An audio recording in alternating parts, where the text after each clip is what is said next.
Unearthing the Nazi Quest. 5 ancient artifacts shrouded in mystery that could have altered World War II's outcome. In this investigation, we look into the stories of ancient artifacts that the Nazis searched for during World War II. These objects were believed to have special powers or historical significance, fascinating historians and conspiracy enthusiasts. While these tales are based on legends, the Nazis' quest for them reveals their eagerness to gain an advantage in the war. Let's explore whether these relics could have truly changed history.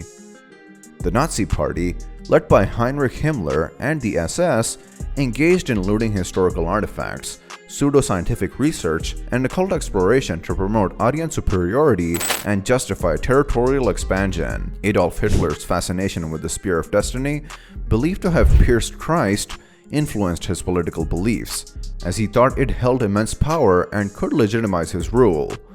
The Nazis sought the artifact not only for its cultural significance, but also for its perceived magical properties, including granting immortality and victory over enemies. Under Hitler's orders, the spear was brought to Nuremberg in 1938 and guarded by the SS. It remained in their possession until April 30, 1945, when US forces liberated it, fulfilling a prophecy similar to Charlemagne's death, shortly before Hitler's own demise. During the Nazi era, the fascination with historical artifacts extended beyond Christian relics to Norse and Scandinavian pieces. Heinrich Himmler, in particular, was intensely interested in finding Thor's hammer, Mjolnir, a legendary weapon in Norse mythology believed to bestow divine blessings upon its wielder. Himmler believed that Mjolnir represented an advanced form of war weapon, implying superior knowledge of electricity possessed by their ancestors. He tasked the Ahnenerbe with searching for references to Thor's hammer in the northern Aryan cultural world. Despite their efforts, the elusive artifact was never found. Today, some neo-Nazis continue to use the image of Mjolnir as a symbol of power, perpetuating the dark legacy of the Nazi obsession with mystical Norse artifacts.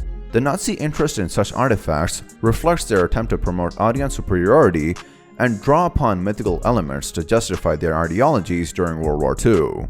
Heinrich Himmler, leading the SS, became fixated on obtaining the remains of historical figures like King Henry the Fowler to link them to Nazi ideology and Aryan lineage. Himmler may have even believed he was the king's reincarnation. The remains went missing from their crypt but reappeared before a ceremony. After World War II, stolen artifacts linked to an American Army lieutenant were discovered, leaving the true location of Henry the Fowler's remains shrouded in mystery. During the Nazi era, pseudo-archaeology sought to establish the Aryan race's existence and attribute ancient achievements to them, supporting propaganda about Aryan superiority. The head of the Ahnenerbe presented Hitler with a slideshow showing supposed ancient Aryan language in 12,000-year-old petroglyphs, prompting an expedition to Bohuslän, Sweden. Poorly executed plaster casts damaged the engravings, and the 3-month expedition failed to provide any meaningful evidence for ancient Aryan language.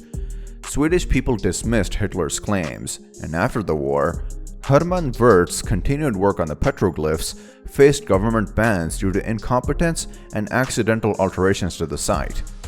The expedition exemplified the ill-informed and biased nature of Nazi pseudo-archaeologist efforts.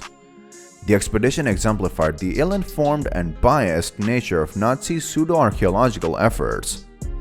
During the Nazi era, the Ahnenerbe sought to claim the Bayeux Tapestry, a 70-meter-long embroidered cloth depicting the Norman conquest of England, as a symbol of Aryan superiority. Heinrich Himmler was fascinated by it and intended to place it in his medieval castle. As the Nazis approached France in 1939, the tapestry was safely stored in an underground shelter.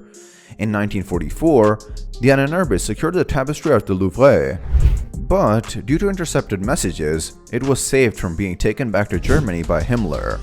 With the fall of Paris to the Allied forces, the tapestry was safeguarded and displayed at the Louvre, evoking French national pride.